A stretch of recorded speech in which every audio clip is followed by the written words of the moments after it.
एक आम आदमी की क्या मांगे हैं? रोटी, कपड़ा और मकान। हर इंसान का सपना होता है अपने घर का, और उसको मद्देनजर रखते हुए सरकार ने इस बार पेश किए हुए यूनियन बजट साल 2025-26 में इस सपने को पूरा करने के लिए कुछ कदम हाउसिंग सेक्टर के लिए भी उठाए हैं। वित्त मंत्री निर्मला सीतारमन ने बजट में 1 लाख यूनिट्स घर को पूरा करने के लिए 15,000 करोड़ रुपए का नया स्वामी फंड बनाने की घोषणा की है। इस योजना का मेन एम उन लोगों के लिए घर खरीदना है जिनके घर का प्रोजेक्शन अटका हुआ है।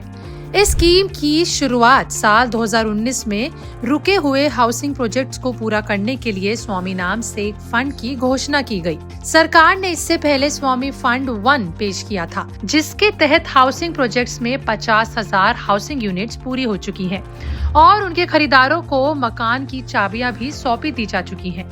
यानी इसकी सफलता के बाद सरकार ने स्वामी फंड 2 का ऐलान यूनियन बजट साल 2025-26 में कर दिया है। लेकिन आप में से बहुतों के मन में ये सवाल होगा कि आखिर स्वामी फंड क्या होता है। देखिए, स्वामी फंड का मतलब होता है special window for affordable and mid income housing fund, जो एक सरकारी पहल है जिसका उद्देश्य रियल एस्टेट सेक्टर में फंसी रेसिडेंशियल प्रोजेक्ट्स को वित्तीय सहायता देना है।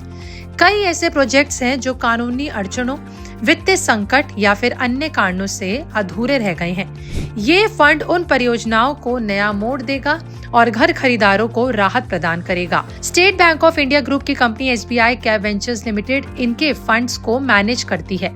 देखिए, एक तरफ सरकार ने इनकम टैक्स पर 12 लाख रुपए तक पर छूट का ऐलान किया है, वहीं दूसरी ओर निजी संपत्ति वाले लोगों को भी राहत मिली। बजट पे ऐलान के मुताबिक अब टैक्स पेयर्स 2 घरों के लिए टैक्स में छूट के लिए दावा भी कर सकते हैं। पहले ये केवल एक प्रॉपर्टी के लिए ही था। अभी करंटली यानी कि मौजूदा समय में टैक्स पेयर्स केवल कुछ शर्तों को पूरा करने पर ही प्राइवेटली ऑक्यूपाइड प्रॉपर्टीज के एनुअल वैल्यू को शून्य के रूप में दावा कर सकते हैं।